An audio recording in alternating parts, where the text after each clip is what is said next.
Just steps away from the center of the foodie haven that is Fountain Square, this bright blue building is supposed to bring the flavors of Greece to the neighborhood. But Santorini Greek Kitchen got a failing grade from the health inspector after evidence of roaches and mice roaming the restaurant. I'm Gabby Gonzalez. Is there a manager I could speak to? We went straight to management to find out why this longtime establishment had a pest problem. I got a look at the affected areas that seem clean now. But on March 23rd, the inspector noted live roaches found in the ventilation right above the cook line and outside the dishwasher. Plus dead roaches in their back storage area, in the bar, between the water heaters and even the plastic light covers. There was a space outside that we discovered was like an opening for anything that wanted to come in, and it had. Rat droppings were also found in the basement.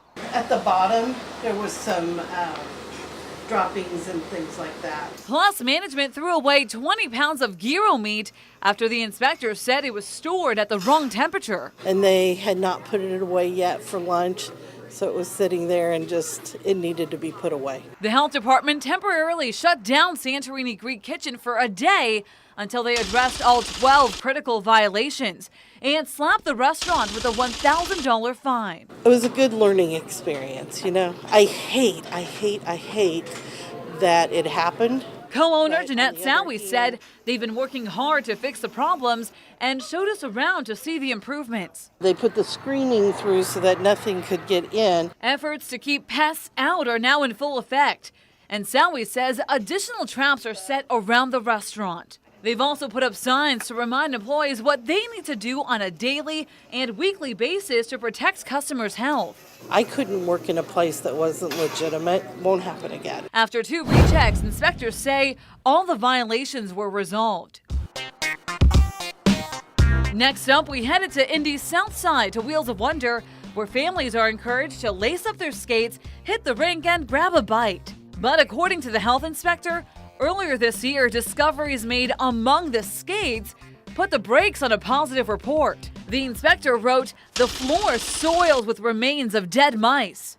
Specifically, a dead mouse head found behind the skate rental area, a dead mouse inside a bait box, and mouse droppings found under the register at the concession stand. The owner, Brian Jones, did not want to do an on-camera interview, but sent me a statement about the inspection reports, saying in part, quote, I respectfully disagree with the report and have evidence to contradict the inspector's inaccurate report. I have appealed the report. Our vastly inferior competition has used their acquaintance at the health department as a weapon against us. Jones also showed me empty mouse traps during our visit. Inspectors say they got a different experience. On March 18th, Wheels of Wonder was fined $300 for 8 critical violations. A recheck on March 25th led to a $500 fine. And despite what the owner told me, a health department spokesperson says he has yet to request a hearing or contest the fines, and those fines remain unpaid. On April 28th, the health department got another complaint about mouse droppings. The inspector went back out there and confirmed that complaint. Wheels of Wonder has yet to be cleared by the health department. Finally, we searched through records to find our latest Dine 59 award recipient. Another family-oriented business is being touted for its great record with the health department over in Hamilton County. CR Heroes Family Pub and Fishers is now Dine 59 approved. When you step inside, you're surrounded by images of superheroes and real-life ones known for keeping the public safe. The health inspection records for this place show management has the same focus. Owner Stephanie Boehm gave us a tour of the kitchen.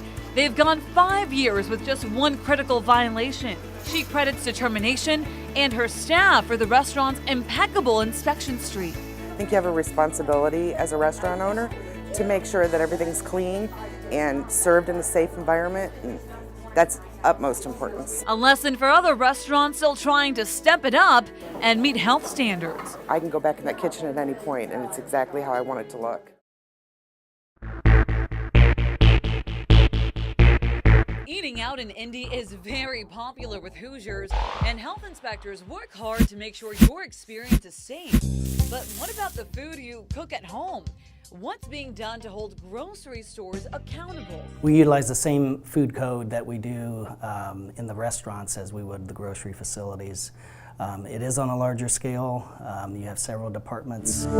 Big grocery stores and small food marts are inspected about every 4 months, while restaurants are inspected every 4 to 6 months. There's a lot more items to look at. Inspectors measure temperatures in every cooler inside the store, factor in the refrigerated food section, open air coolers, and coolers in the back used for storage, and an inspector may be required to review more than 100 coolers. Many supermarkets also include prepared food areas like sushi counters or sandwich stations. So inspecting a grocery store can take longer than an inspection at your favorite restaurant. You could be in there for 3 hours. Unlike a restaurant, sometimes only part of a grocery store can be shut down due to severe violations. Most of the times it's not every single department that may be out of compliance.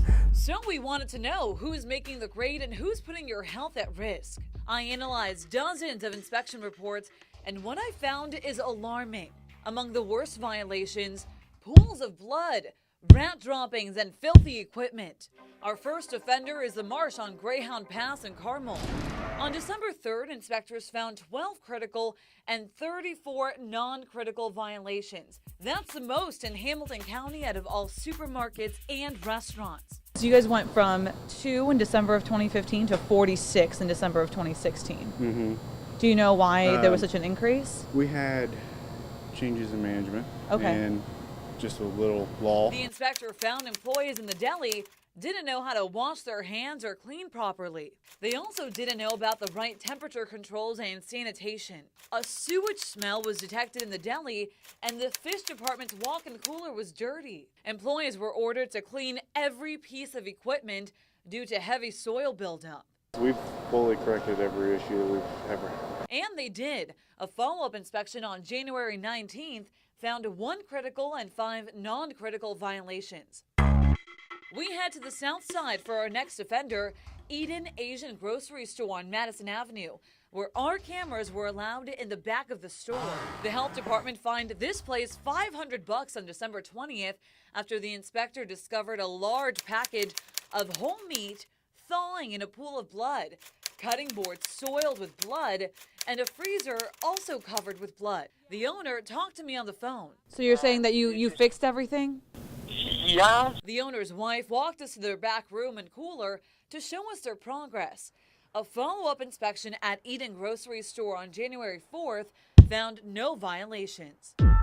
Our last place is the Family Dollar on the near west side, which sells a lot of pre-packaged food and has been fined 3 times by the health department since November. Inspectors repeatedly found rodent droppings in the back storage room, on candy shelves, below a soda cooler, and on chip shelves. During our visit, we tried to talk to the manager. The store was first fined $500 on November 4th for 6 critical and 12 non-critical violations. On November 21st, they received a $550 fine, and 8 days later, they got another $500 fine. Another inspection on January 3rd found more critical violations here. You don't want to tell us why you guys had mouse droppings? Just took this store over. I do not know nothing. Family Dollar's corporate office did send us this statement saying, in part, "We take situations like this very seriously. We have been working directly with the health inspector and pest control services to resolve the issue." The Marion County Health Department is now taking the store to court to get them to pay the mounting fines. They also want to see a long-term solution put in place to get the store up to code. People on their lunch breaks pop into Tienda Don Miguel for a quick bite, while some moms stop by with their kids to cross items off their grocery list. But this business has a long list of its own of health code violations. In May, Tienda Don Miguel was fined $1,250 for 11 critical and 36 non-critical violations, including dead mice found on the floor under milk crates. Then on June 15th, the inspector found live roaches behind the dairy coolers near the meat cutting area and in the kitchen. The health department cited mouse droppings behind the dairy cooler and on floors under all shelving in the bakery, too. We talked to some of the shoppers as they left the store. Judy Morales says she had no idea about the violations. I think I'm not coming back again, so if appears any roach or mice, I never come back.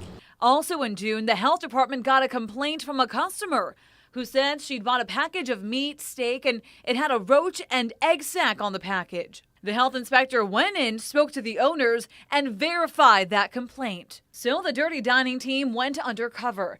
While we did not see any live roaches, we spotted dead bugs between the coolers, a repeat violation. This man works in the same plaza where Tienda Don Miguel is located. I've came in a little bit early and just seen a couple things crawling around in front of the doors. I went into the store to get answers from management. Is there a manager I could speak to? I'm Gabby from Fox 59. An employee told us the manager would not be in today and was not available to talk to us on the phone. We were told the manager didn't want us there and our request to see the kitchen was denied. The owners tell the health department they are aware of the pest problem and are having pest control service the establishment every week to help get rid of the roaches and mice. Again, employees at that store telling us that management was not willing to talk to us today. We did just get the latest inspection report from the health department. They were back out there on June 29th and tell us that all the critical violations were addressed, but there are still some problems they have to fix. Also, we learned that all of their fines have now been paid. Reporting in the newsroom tonight, I'm Gabby Gonzalez, Fox 59 News. The hustle and bustle of the Indianapolis International Airport as travelers quickly head off to their destinations. For many, choosing where to line up for a quick bite is a split-second decision. But what's lurking in some restaurant kitchens may make people think twice. Live roaches, gnats, and dirty tools are among the discoveries made by health inspectors. First up, the McDonald's in the Civic Plaza. We want to ask some questions about the health code violations that were found here. On May 4th, the health inspector found 17 violations here, 6 of them critical, earning the restaurant a $500 fine. The health department putting a dent in the breakfast sandwich making at this Mickey D's, requiring the restaurant to throw away eggs and Canadian bacon that were being held at unsafe temperatures.